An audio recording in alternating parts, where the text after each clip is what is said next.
Good evening, everyone. Welcome to episode number 73 of Restitching the Tapestry. So, you might be wondering why I'm alone tonight, at least for the moment. Due to unforeseen circumstances, Ari and Sherri are unable to be here tonight.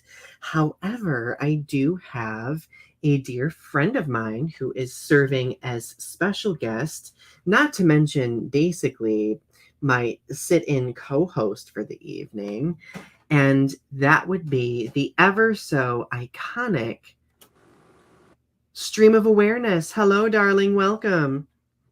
Hello. You like my shirt? I absolutely love it. It is amazing. Hi. Wow, I'm on TV. It's great to have you here as always. And so far, I'm not hearing any background noise from me in the background, so that's good. So just keep in mind, everyone, if for some reason I end up muting Cyndi while I'm talking, it's because there might be a little bit of microphone feedback. So if that does happen, just bear with us. We really appreciate you being so patient because we all know that technology has a way of just being an absolute delight from time to time, doesn't it? Mm-hmm. Yep, I know. I've been there. I've been swearing at a computer before. I know. So, let's talk a little bit about what we have been doing and how we've been doing, what we've been up to, etc. Cyndi, what have you been doing? How have you been doing? What have you been up to?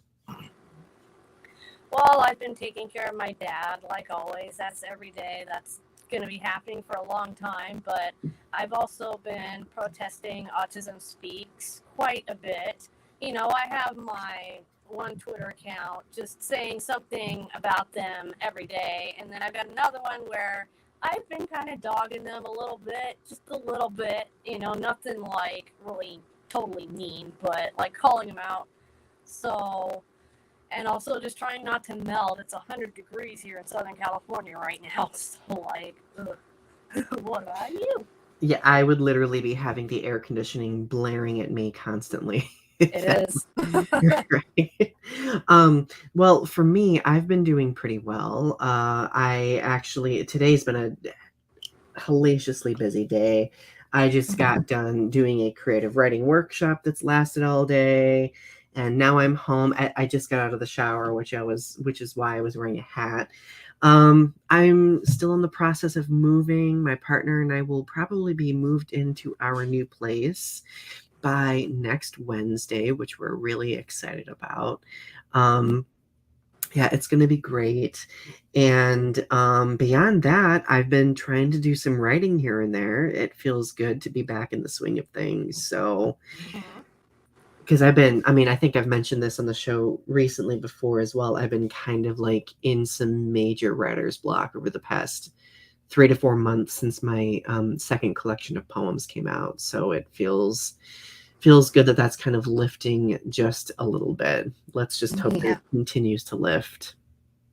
Yeah, I've been writing some Hannibal fan fiction, so, like, it's a bit gross and gory, but it's Hannibal. What do you expect? Well, hey, you've been expressing. That's what matters, right? Yeah, I guess. I might end up on a watch list. Oh, no. Okay, so like always, before we get into talking about our topic, I'm going to go over our show's mission statement, okay? All right. So, we live in a dynamic society where social media shapes us by creating greater opportunities for connection. It has led to a developing understanding of the adversity many marginalized communities face, the powers causing the adversity, and those who act as bystanders as atrocities take place in real time. Our goal with this show is to make connections and have challenging conversations about social topics, current events, pop culture, and art. Together, let's weave the threads of understanding with what privilege we have in order to learn, educate, and create in a world that's growing. So we have tonight with us, we have Arby so far, and we have Mackenzie. Hello, both of you. It's great to see you. Thank you for joining us. So, Cyndi, where to begin? Like, think there's a lot to unpack, isn't there? So, Mhm. like, just to kind of like double back a little bit to kind of review, in case people listening here have not listened to our prior shows, or we've talked, whether it be the first episode in which you appeared with me on Restitching the Tapestry, or the episode that you appeared with me on Growing Up with Godzilla. P.S. You guys should watch them if you've not yet. And Godzilla makes an appearance. It would not be a perfect evening without that. Right. So, I guess like we've known each other for so long. We've known each other since about like what, 2005 or 2006. What was that? Yeah, about there. Might even have been 2004. That could be about that time. Right. Like we initially met each other through a Godzilla message board because we both, yeah, kaiju file. We both bonded over writing Godzilla fan fiction. So yeah, I immediately gravitated to you. And of course, as I grew, you were the first person who ended up knowing that I was gay. And in many ways, you were my only support network during a very, very sensitive time of my life. So thank you so much for keeping me going and for being that support network, because it means so much to me. Oh, Leo just tuned in. Hi, Leo. Yes, it's just going to be me as our primary host this evening. But hopefully we'll have things squared away soon with everybody back on board. So, Cyndi, like, I think the best way to begin having this conversation would be to talk about your own your own identity as an individual, as a member of the autistic community. Do you want to share your story? Well, I think I shared it on the last time I was here, but if you want me to retread that ground. A brief review would work. Well, I was born in 1980. I'll be 42 on July 29th. So, like, I'm an old fart over here. You know, I've been doing this for 4 decades now. I was diagnosed when I was 15 because I grew up in a time where girls just are not autistic. So, it's a gender thing. It still kind of is a gender thing. But you know, there are people that are saying that so many autistic people today are coming out as trans and that like they're being trans by online, and like I have never questioned my gender. I've always just expressed who I am, and if it happens to be in a flowy dress, which I love flowy dresses, you know, I'll do it in a flowy dress. And if I want to wear a Godzilla t-shirt, I'll wear a Godzilla t-shirt. Nothing changes. I don't feel like a boy when I'm wearing pants and a shirt, but you know, for some people they do. And with all this anti-trans stuff going on right now, you know, as a cisgender person, I want to be an ally. So just trans people, I gotcha. I'm in your corner. I'm trying to fight this stuff right with you. But I grew up being bullied for being so weird. And I didn't really understand my diagnosis because there wasn't a lot of, you know, resources. I even predate Autism Speaks, that absolute garbage puzzle piece poop pile of poop. That was redundant. Oh, believe me, we will be having a conversation about them tonight too. In the bathroom. No, but really, because Autism Speaks was 2005, I think. So anyway, so there wasn't all that much about autism. It was just a word I knew. You know, I didn't really start to understand it until, like, you know, in my 20s, and then Autism Speaks was around, and I didn't really like what they were saying in the beginning even, but I just kind of ignored it and just tried to find blogs by other autistic people and just be like, oh, yep, that sounds like my experience. And it's by absorbing the experiences of other people that I began to understand my own. And I was taught how to mask, which in the autistic community, masking means acting neurotypical and trying to, you know, it's like if you're gay and in the closet and hiding that you're gay, you know, and that's something you would understand. Mm-hmm. It's like code switching in a way. Yeah, exactly. And like, I was never good at masking, but I tried to, and it didn't work. It felt so fake. And so in 2012, I completely took off the mask, and there was some pushback from my family about it because they thought, oh, you're just acting up. And no, I was just hiding those things. And now I'm not. So, like, you know, sometimes on the streams, you'll see me rocking back and forth. And, like, I'm consciously doing it, but I'm going to stop consciously. And I'll probably start again at some point, and I won't even notice I'm doing it unless I'm really watching myself. But otherwise, I don't notice it. It's like breathing or blinking. You kind of are aware you're doing it, but it's automatic. You don't think about it. So, like, that's how stimming works for me, too, sometimes. Right. But, you know, I created my anti-bullying message, and, you know, and I've been trying to talk to other autistic people and, you know, try to help autistic people just feel like, you know what, your normal is just fine. You don't have to be something you're not. And if people have a problem with that, that's their problem. You know, they can go put it in their pipe and smoke it. Right. Oh my gosh, I completely agree with that. And I really applaud all that you do too. Anyway, go ahead, sorry. No, I am who I am. Awkward is my sexy. You know, what you see is what you get. I'm not trying to pretend to be anybody else. You know, and it's just if I'm weird and you don't like that, there's the door. Oh. That's a great philosophy to have, honestly. Just saying. So, connecting with our overall topic tonight. So our topic tonight is neurodiversity. So I'm going to first introduce what neurodiversity means.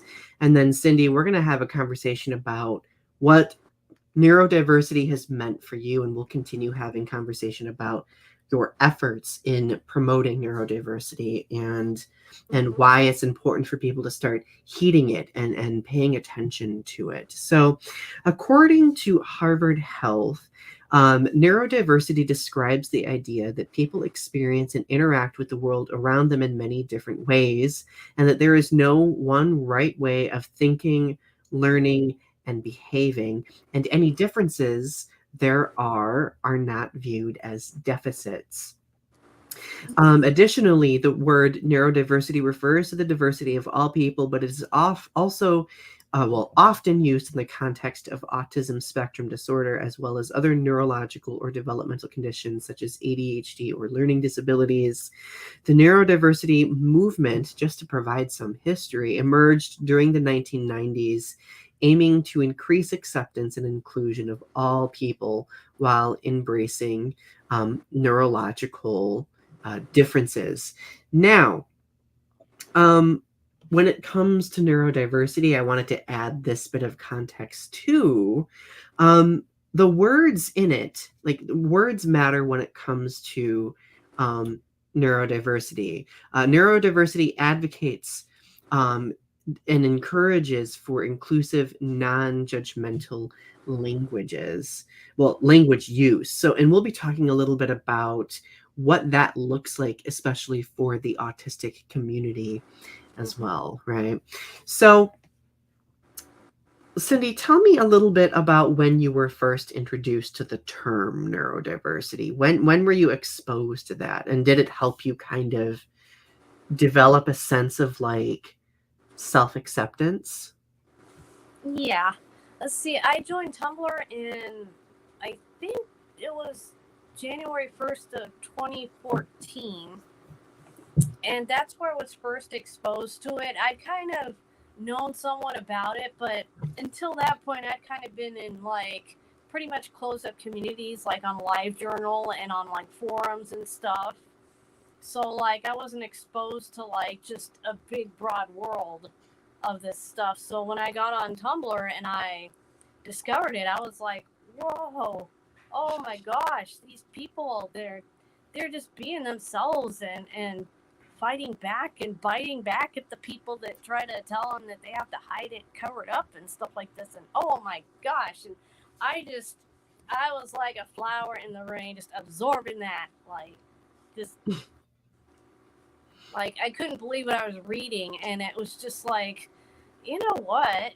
And that's kind of when I started really unmasking. And I started, I didn't just read it and just be like, okay, this is this. I looked at, quite a few different viewpoints. But when I saw the way that the parents of autistic people who like can't speak and can't make their needs known in a way that's typically understandable, and I just saw just how cruel and mean they would talk about someone they claim to love. Like, that really freaked me out. And I even took some of the stuff to my mom. And I'm like, Mom, have you ever thought these things about me? And she looked at the blogs and she's like, honey, I'm your mom. I love you. That's never going to change. And I would never think that way about you. I never have. I never will. Even when you were making me want to tear my hair out, I never hated you for it. And the psychologist who diagnosed me, excuse me, trying to get hiccups here, that's not good. But the psychologist who diagnosed me when I was 15, she took my mom aside and gave her just the best advice that I wish more people got. Is she told my mom, don't be embarrassed by what she does. It's part of the way she is, and she doesn't act out because she's trying to be bad or anything. It's just the way she sees the world and the way you see the world are a bit different. So, and that's just how I've always seen it is, I see the same world, just a little different. Because my sensory issues can be pretty debilitating. Like, just because I'm sitting here talking doesn't mean that I don't have my moments where I'm just pounding my head with my fists and screaming on the floor, because I have those. People throw high function at me because I can talk. And that's the only criteria. And there's so many other things to being autistic. It's like a rabbit hole or even an iceberg. You see what's out of the water, but there's so much more underneath. I mean, that's why the Titanic sank. I really like that analogy. Like, and it's something that a lot of people don't consider, right? Now, you mentioned high functioning. Like, I think, like obviously, I just went through and talked about neurodiversity and its definition. Would you argue that neurodiversity seeks to disempower certain words or phrases like function labels? I get like talk a little bit about function labels. Like what are those, and what form do they take? Chapter 1. Oh boy, strap yourselves in, guys, because here we go. Functioning labels, in my opinion, they're basically just a way to describe how much my autism inconveniences you. Because when you hear the word low functioning or severe, you usually think of the non-speaking person that wears a diaper and smears their poop and screams and hits themselves until they're breaking their bones. And, you assume they're a person that just doesn't even qualify as a human being. So the humanity gets ignored. Now, when you say someone is mildly autistic or high functioning, you immediately get this image of just this slightly awkward, possible, hardworking person in like a computer place or something like that. Somebody that everybody kind of makes fun of as the nerd, but they know everything. And they just assume, well, they're barely even affected by autism. But you know what? If you took the sensory issues of the people he called severe, and you took the IT guy that's just weird and put them together, you get me. I'm both of them at the same time. Now, how does that work? Am I severe or am I mild? I'm not any of those. I'm just autistic, and I can talk, but sometimes I can't. I'm emotional and excited, so like my voice tone is different than when I'm relaxed. I'm trying to relax so that my voice will relax, but because I can hear how I sound, and it's making me go, oh. But gosh, now I'm doing the nervous laughing. Sorry. You're fine, hon. Just be you. That's what we're here for. But it's just the functioning labels, they're just so out of date. It's like when you get words like idiot, imbecile, and cretin, those used to be words to describe how affected intellectually disabled people were, which, I'm going to say the word, so trigger warning. Remember when retarded was the word? And that's a slur. We consider that a slur. That was a slur used on me when I was growing up as a kid, because I was the weird kid. I had a stim where I would do this, And they used to make fun of people like that.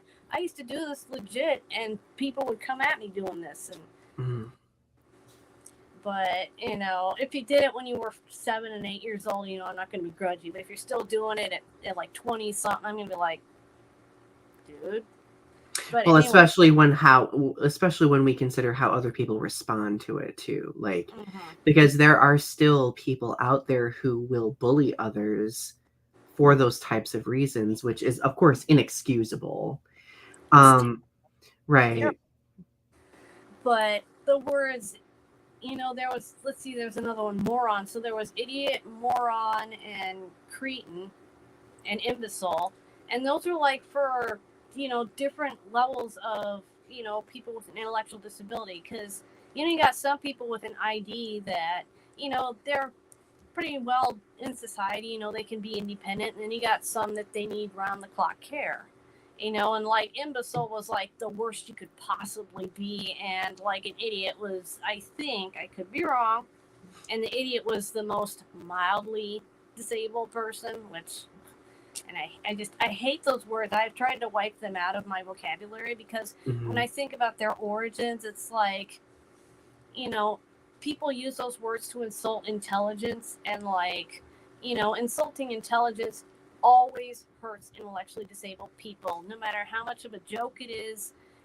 Intellectually disabled people are not a punchline, and there are autistic people with IDs. I'm not one, but there are some that do, and they're the ones who are hurt. But the R slur hurts everybody that's neurodiverse. Right. It hurts us all. Well, it's ableist language, right? Like, and I think, like, not only like for me, like obviously I've been working toward removing words like idiot, for example, or imbecile, things like that, but also words like crazy, things like that. Like that was one word that I would use a lot, because it's so easy to quote unquote just say, well, that's so crazy, but really that is very ableist language, because so that word is used so often to shame like neurodiverse people in so many different ways. So I do want to check in on the comments really quickly. Lagiakra says, I'm not sure where I fit on the spectrum, if that's something I'm supposed to say or not. I mean, I don't see why that's a bad thing to say. Like, you're reflecting on it, right? Well, the autism spectrum, it's not like a thing that's a slider from mild to severe. It's more like, spectroscopy, where they get like these spectral like images of different elements. It's more like that. It's like everybody has their own unique barcode. So like, you might be on this part for like speech, and this part over here for like your motor movements. I have some motor movement issues of my own. They're just not easily noticeable, but I notice them. I feel them. But and like maybe things like, communicating and like behavior and sensory issues, you're all over the place. So there's not just you're here on the spectrum and this is where you sit the whole time. It's like there's parts of you that are from all over the place. So just putting yourself in one spot doesn't work. You're all over the rainbow. Just like queer people are all over the rainbow too, in their own way. Just it's a different rainbow, but same concept. When I ever have people asking about being LGBTQ plus, or like sexual identity versus like how we present ourselves, etc., and also gender identity, I kind of illustrate it as like an X and Y axis with like another axis running in the middle. Like people fall at different points on this plane, depending on what their situation is, right? And I like, based on how you just described it, that also works similarly for neurodiverse individuals. I do want to touch on a couple more comments. So Mackenzie says, oops, it's not letting me click. There we go. Mackenzie says, my brother's autistic, and everyone non-family treated him like a whole different species until he got older. He was always 5 years behind kids his age. Oh, that's unfortunate. Yeah, mental age is another thing to discuss. So we'll finish the comments Yeah. first. I don't want to be rude. Hello, Kaishana. It's good to see you. Kaishana also says red instead. Yes. Yeah. Yes, we'll have to have a conversation soon. And we also have Godzilla Kiru here. It's good to see you. And then, of course, Kaishana says, being autistic is so individualized, and seeing people trying to squash that is so unethical. Yes. RP also says, red instead. Awesome. It feels really good to see this much love and support for neurodiversity. It's extremely important. So, anyway, Cyndi, keep going. I feel I kind of sidetracked us for a second. Well, like the mental ages thing, that's really infantilizing, because if you say, well, she's 41 and 3/4 years old, but she has the mind of a 2-year-old, they're going to treat me like a 2-year-old. I'm not 2 years old. I'm 40 something years old. You know, my brain may have developed differently than a neurotypical average 42-year-old brain that you see every day on the street, but that's still 42 years of life, and I deserve to be treated as something more than a freaking toddler. I mean, if they can only process like baby toys, okay, fine. You know, if they stim by sucking their thumb, you know what, that's fine. They're still an adult. Even if they like little kid cartoons like Sesame Street, they're still an adult. Mm-hmm. And they should be respected as adults. And if they're cognitively able to make choices in their life, they should be asked. You know, people should not just make choices for them. You know, you can even try to explain the choices the best you can. And if they're still not understanding, you know, maybe ask them, how can I help you understand? Because maybe they'll have input. You know, that's assuming that they can talk at all. You know, if communication is not understandable, you know, it's a very different issue. And I'm not non-speaking, so I can't speak for those people. As beautiful and wonderful as they are, I cannot speak for them. I can only say, if you find non-speaking people online, talk to them and ask them. Speak to them and pay attention to what they say. Don't just go, oh, you're just another advocate, blah, blah, blah, my child can't even talk. Have you given your kid a chance to talk? You know, like, I'm glad that you mentioned that, because I feel like there are so many parents of neurodiverse children who just steamroll over them 100%. And it all is in the guise of like, well, this is what I think is best for my child. And like, it's not to consider that, like, yeah, like we get that you care about what's best, right? But at the same time, like, if a person is able to communicate in any diverse way their needs and what they find acceptable or unacceptable, they should be listened to instead of steamrolled over.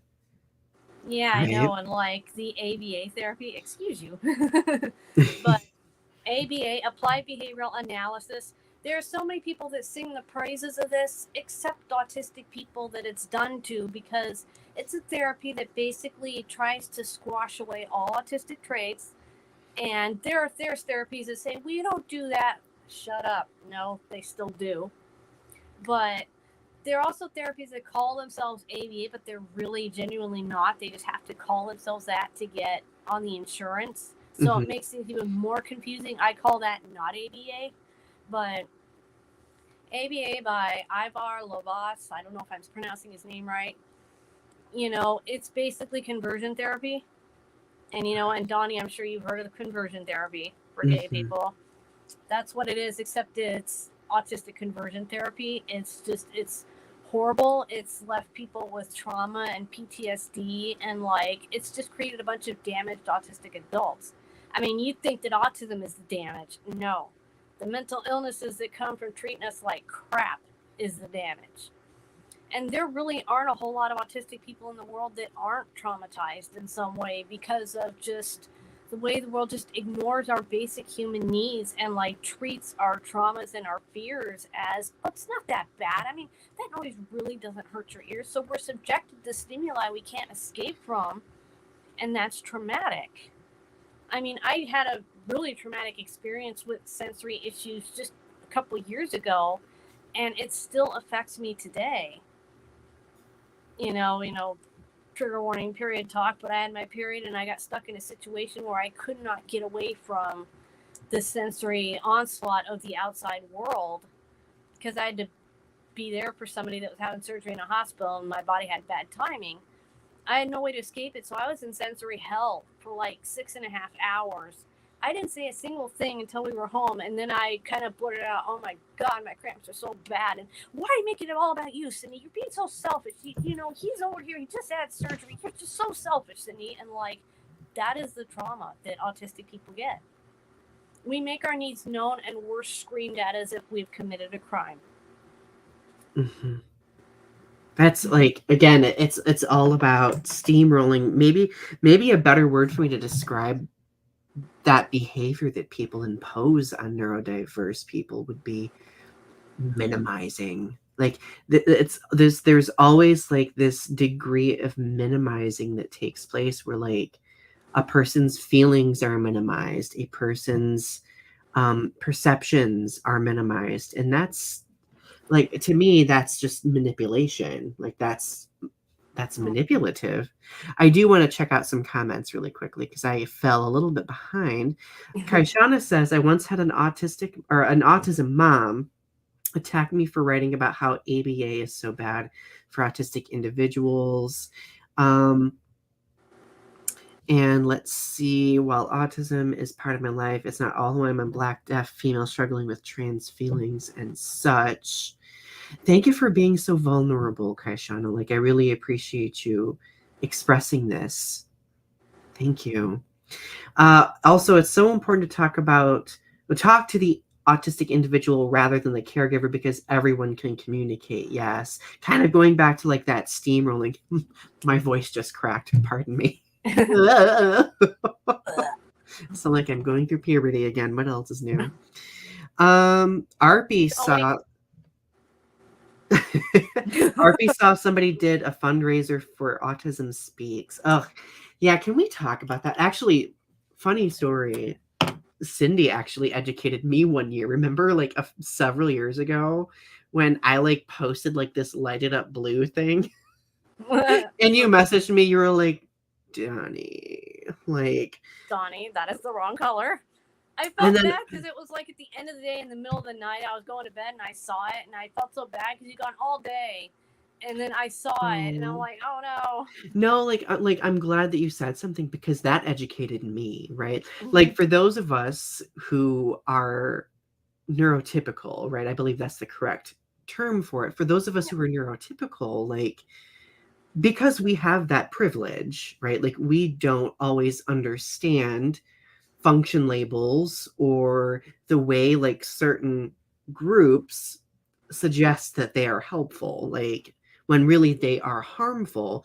Like we need to leave ourselves open enough to learn about how they directly affect the community in question, right?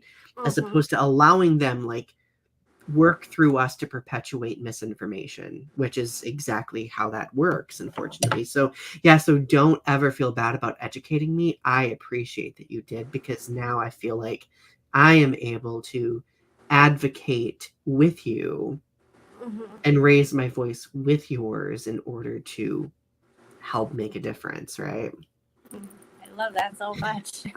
Me too. Let's see. Kaishana says, I still have people talking to me as if I'm intellectually disabled, which I am not. I went through a form of ABA and it was very repetitive and restrictive of my natural body autonomy. I am so sorry you had to go through that. Sorry, that was my angry face. I'm not mad at you. I'm just mad at what you went through. Yeah. And Kaishana, feel free to email me. I would greatly appreciate that. And also, Arpy, I saw your message earlier. I will check that message from you. Lagiacris, now I hate systems and societies even. Well, and see, the thing is, like, it's so much about the people that create the systems, right? Like because everybody, when they create systems, they come from a different perspective. So like the people who create these restrictive systems that restrict the neurodiverse communities, like they are coming at it usually from a means of painting these groups as being burdensome in some way, right? Like a hindrance on their everyday life. It's not really about their well-being, unfortunately. No, it's not. And like autism awareness, I swear it's more about look at me standing here for autistic people, blah blah blah, and it's less about hey, let's listen to autistic people, which is what the autism acceptance is about. Because awareness says, it basically says look at all these symptoms and all these problems, and acceptance says these are people, let's listen to them because they're people just like you. Yeah. And that is exactly why April is Autism Acceptance Month. We take over. Not Autism Awareness Month. Okay. So, like, that's so important. So, like, I do think we should take a second before I get to a few more comments. And let's talk about like a resource, like any resources that are preferable to like compared to Autism Speaks that really do work toward advocating for the autistic community. Well, looking around on Twitter, if you look for the actually autistic hashtag and also the all autistics hashtag, you'll see a lot of autistic people. There's also the autistic while black hashtag for black autistic people because their voices are so important. I don't know if there's one for BIPOC, but it doesn't hurt to check. But in terms of autistic led charities, there's the Autistic Self Advocacy Network, ASAN, ASAN. Mm-hmm. And there's also the Autism Women's and Non-Binary Network, which is AWNN. And you can find them on Twitter. I think ASAN is Autistic Advocacy. And then you just type in the letters and they should pop up pretty quick. But those are autistic-led charities. And in my opinion, those are some of the best resources. There may be people that disagree, but I'm just speaking from my own experience that I've had good experiences with them. And they also have autistic people of many different abilities there. So they do have like non-speakers there that type to communicate. So it's not all people that are independent and stuff. I mean, there's Amy Sequenzia who needs like daily help, and she's autistic and she also has epilepsy. So, those two can occur together, but I don't have epilepsy, but a lot of autistic people who do. Mm-hmm. So, yeah. There are a lot of multiply disabled autistic people out there too, like autistic people who are deaf, like one of our leaders, Kaishana, I think it was. I'm sorry if I said that wrong. There's some people who are deaf. I don't know a lot of sign language, so don't assume that means I know how to sign. I just know this means deaf. Yeah. So catching up on the comments. So Kaishana says, I thank you for having this platform for all. Oh, we adore you. Taylor says, Taylor, it's good to see you. I will say that my nephew has learned that he can say whatever, I'm autistic to whatever he wants, which is not super great at 10. Kaishana later says, yeah, being autistic is not an excuse for bad behavior if the autistic individual knows the behavior is wrong. Right? Very important. Cyndi, do you want to speak to that for just a moment? Well, yeah, it's like, if you tell me, be honest, does this outfit make me look fat? And I go, well, yeah, that color just doesn't work if you try it in black. And they'll get all offended by it. It's like, you asked my opinion, you want me to lie? And it's like, but if I am using a word that I don't know is a slur and you correct me, I'll be like, oh my God, I'm so sorry, I didn't know that one. What's the right word? And I will change right there as best as I can. But if I know that's a slur and I still go around saying it and I'm being a bigot, autism is not an excuse for bigotry. Right. I might assume ignorance at first, but if I see they keep doing it or they're rude to people that tell them to stop it and they're like, your butt hurt, then it's like, okay, you're a bigot. Autism is not an excuse for that. If you be a bigot, you go in the trash. Get in the trash.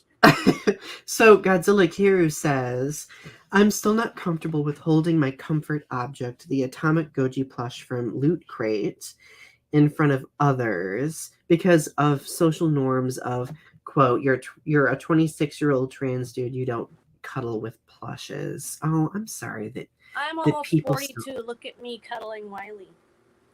Oh, see, like I I don't understand why people get so uncomfortable over comfort objects. Like, if something helps you feel better, if something helps you feel comfort and at ease, why should it be shamed? Granted, that's me though. Like, people will find any way to rationalize their troubling behavior they can. Yeah, sometimes people just suck. Yeah. You know, but I don't take Wiley out of my house, really. I have a little tiny Wiley that I took with me when I went to Las Vegas last November because I didn't want to lose my Wiley. But, like, if somebody were to touch my Wiley without my permission, there would be a territorial fight going on. Oh, hell no.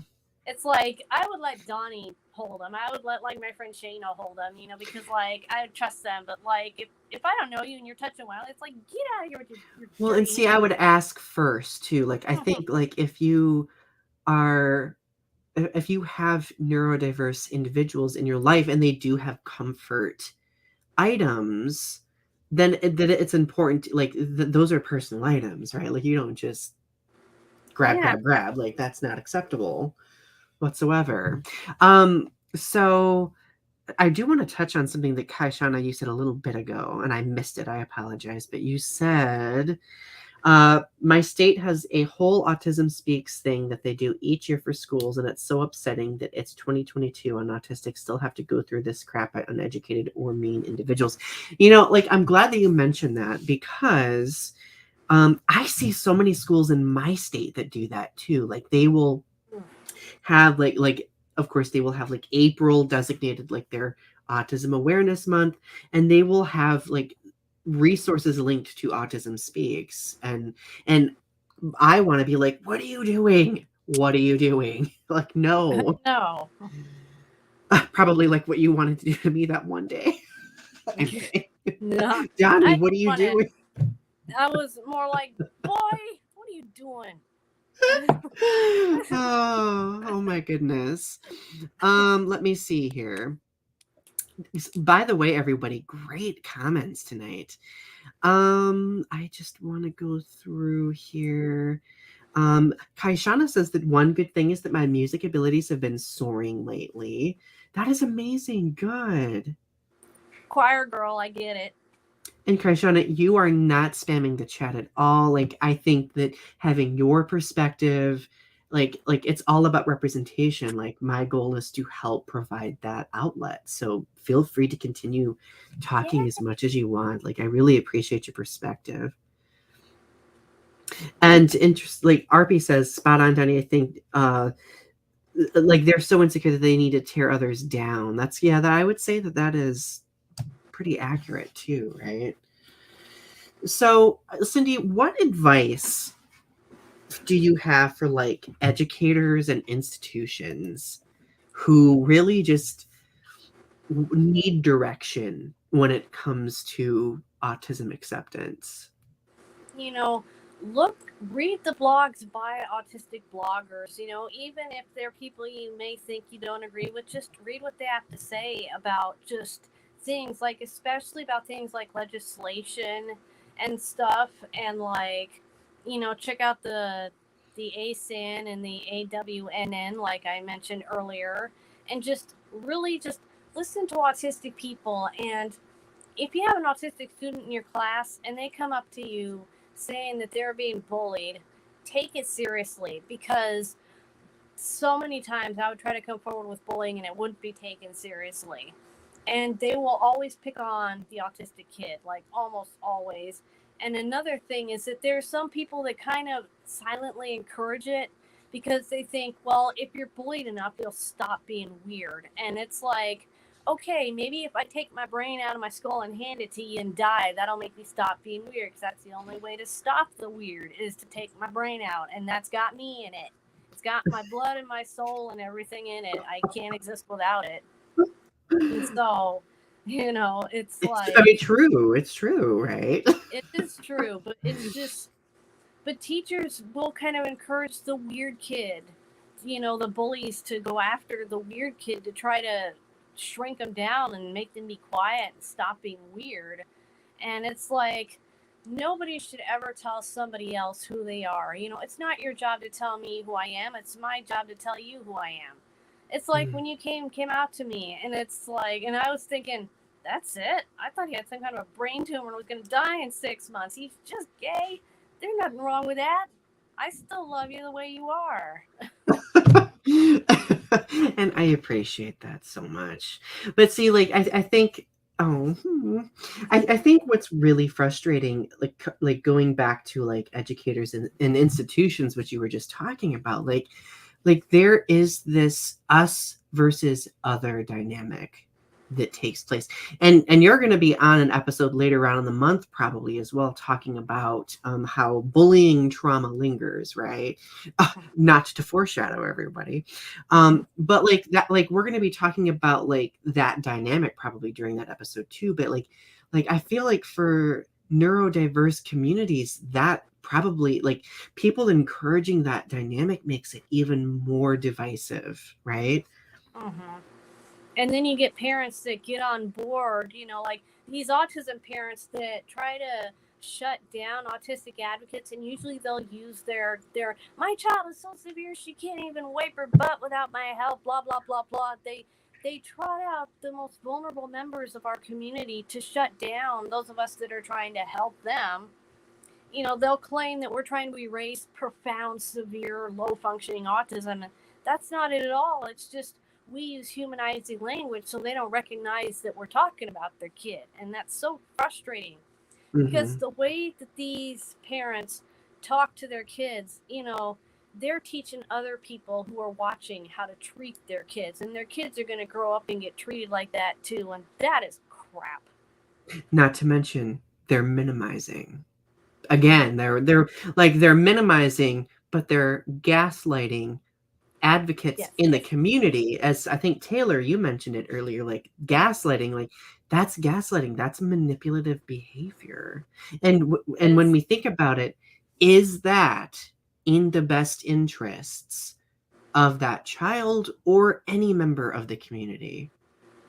No. Like, I remember one time there was this mom and her kid was going around kicking things all the time, and I don't remember the gender of the child, so I'm going to use a they, hopefully. But, because this was, like, way back in, like, 2014. So, like, it feels like a million years ago to me. So, but the kid was just kicking things and kicking things and kicking things. And I'm like, have you checked out the shoes? Is there anything rough inside of the shoes? Well, no, but she doesn't like it when I put the shoes on. I said she, but anyway, whatever. So I'm like, well, what about the socks? What kind of socks are they wearing? Could there be seams in the socks? And they're like, well, the socks have this weird seam kind of inside of it. You know how when you flip a sock inside out, they have that seam on the inside? And I'm like, are the socks all plain? Yes. Try putting them on inside out. No more kicking. It was the seam on the inside of the sock was hitting the child's toes, and the kid didn't like that. And it was just a simple thing from an autistic person who wears socks inside out sometimes, myself, because they hurt my feet. And it was such a simple fix. But there are so many people that they would rather just try to force the kid to stop kicking and try to force the kid to sit still. And how can you sit still when it feels like your feet are being boiled in like boiling water on a stove? Because that's how those socks feel to me. It's pain, and you're trying to squash the expression of pain, not solve the problem that's causing the pain. Right. Because if you solve the problem that's causing the pain, a lot of times the behavior may diminish or even stop. And when people shame somebody in pain, like that has a way of sitting with a person the rest of their lives. Like, I mean, think of how we've been shamed in our own lives, like being in like either in physical or emotional pain, because it's made other people uncomfortable. Right. Oh God. And I don't know about you, but like and of course for me it's a little bit different because I like most of my shaming has been like bullying based on being LGBTQ plus and my mental health, but like that's something that I still have to work through in therapy, like a decade and a half or more later. So Yeah. like for anybody, like if your first instinct is to shame someone, stop yourself the moment that thought even enters your mind and be like, okay, why am I reacting this way? Where is it coming from? And what can I do to filter my response so I can be attentive and help understand what a person is going through? Like I feel like if you can follow that process, that'll make it a little bit better, not only for you as a learning experience, but for the neurodiverse individual who needs that comfort and understanding. Exactly. Because, a lot of us, we just close down and shut down and just like hide away because we're so used to being just basically disregarded that it's like, well, anytime I express something, they laugh at me or they tell me to shut up. So I just will stop. And then these creative minds just go quiet. And it's so sad. It feels like a death. But then when they get better, when they get to a better place in their life and they start out up again, it's like a resurrection. Mm-hmm. Sorry, that's my Catholicism. It's almost Easter. Had to do it. No, like it's true. Like I think that it's a very good analogy. So going to the comments really quickly. Let's see. Whoops, I just clicked on the wrong one. Kaishana says that's wrong because those adults should be helping those understand about neurodivergent traits instead of ripping the neurodiverse person simply because they are different from their peers. Yes. And then Kaishana says, that's the vibe I got from most parents or caregivers. Functioning labels hurt autistics. And those labels they only serve neurotypicals, not those actually experiencing it. I think NT is neurotypical. I hope that I'm reading that. I am horrible with acronyms. So ironic because I'm part of one of the biggest acronym communities. Don't worry, got it. Kaishana also says most people just gloss over the fact that someone is going through pain and just make them go through it just to get it over with. Stopping and thinking can help ground the hurtful and bad thoughts. Yes, exactly. Yep. And Arpy says, I think I might be autistic. No, that's something worth looking into. Yeah. And see, I know, like, at least from my understanding, like, that path can be intimidating because in a way that almost is a coming out of sorts too, right? And also, I just go ahead. want to make a quick comment is that it's easy to diagnose kids, but for adults, just getting access to a professional and also the cost can just be inaccessible. And so there are many people that may be diagnosable, but they can't access a professional to diagnose. So that's why you see some self-diagnosis out there, and that's why I don't just immediately discredit it.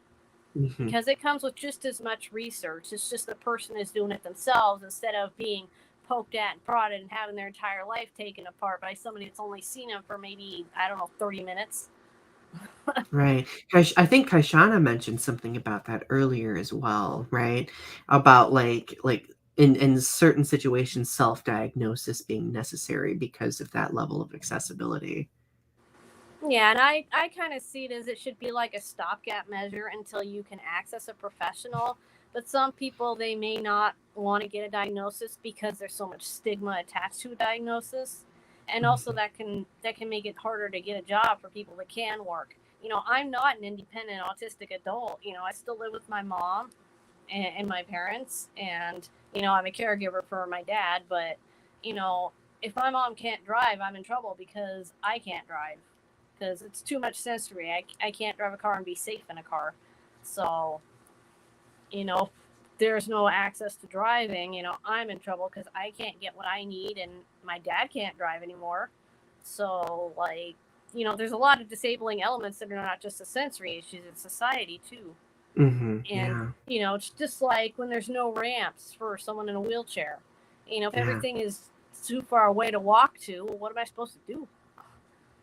Right. And I'm gonna give a shout out to my friend Lacey who uses a wheelchair, right? Like she and I often have conversations about like how people try to like dress things up as though they're accessible when really they're not. Like they might have a ramp, but it might be too narrow, or they might have a ramp, but it's too steep, or they might claim that a bathroom is accessible, but it might be too narrow and won't fit a wheelchair, or there may not be holding bars. Like I just think that there are such, what's the word I'm thinking of? There are such neurotypical blind spots, let's just say, where we don't acknowledge that there are communities that like we may try to assist, but we don't get their input. So it ends up being like a misfire, and it ends up being like a really sad firework that really doesn't do anything. Exactly. It's not a firework, it's a fart. Yeah. Right. So sorry, I like got caught up in reading, and then I caught what you said. So Kaishana says, and I think Kaishana, you were responding to Arby, right? I would talk to a doctor and try to go through some of your background of what sensory things you went through. That could be a start. Even in college, I struggle with people who seem like they want to help, but they actually don't, which makes me afraid to step up and ask for help when I need it. I can imagine that's really intimidating sometimes. Yeah. And then Kaishana also adds for some advice for Arby. Maybe try speaking to a trusted adult to see what they can do to help. My sole goal is to make sure people don't go through the pain I went through and give them advice if they want it.